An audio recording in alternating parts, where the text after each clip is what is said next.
ही गोष्ट सांगतो, पावसाळ्याच्या सीझन मध्ये काय होतं, एक माणूस छत्रीच्या दुकानात जातो आणि छत्रीच्या दुकानात गेल्यावर तो दुकानदाराला म्हणतो मला चांगली छत्री दाखवा। दुकानदार काय करतो, सगळेजण लक्ष द्या, एकदम मार्मिक गोष्ट आहे, गोष्ट अशी वाईट नाही। दुकानदार काय करतो, त्याला छत्री दाखवतो आणि त्या ग्राहकाला म्हणतो ही घ्यायची का ही घ्यायची।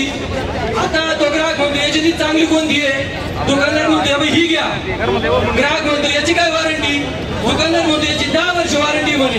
फाटली तुटली मोडली नवीला नवी देणार, फक्त 2 गोष्टीला जपायचं म्हणे, फक्त पावसात भिजू द्यायची नाही आणि ऊन लागू द्यायचं नाही। आता तुम्ही सांगा, छत्री घ्यायची, पावसात भिजवायचं नाही आणि ऊन लागू द्यायचं नाही, तर छत्रीचा काय उपयोग होईल का? तसा हा नदी आपल्याला मिळालाय, हे चांगल्या कामासाठी मिळालाय। तसे तुम्ही सगळेजण, हे अक्षय सर, आपले दादा, हे चांगल्या कामासाठी इथं आलेत, मी सगळ्यांचे आभार मानतो। एकच मिशन, एकच मिशन। मला एक शेर सुचलाय आणि तो शेर मी तुमच्या समोर सादर करतो।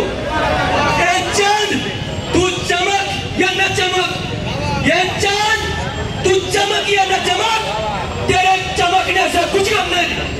ये चांद तू चमक या न चमक, तेरे चमकने से कुछ कम नहीं, क्योंकि ये हमसे एमपीएससी से आंदोलन है ना, ये किसी चमकते चांद से कम नहीं।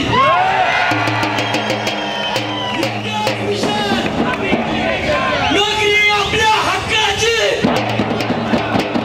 नौकरी आपल्या हक्काची।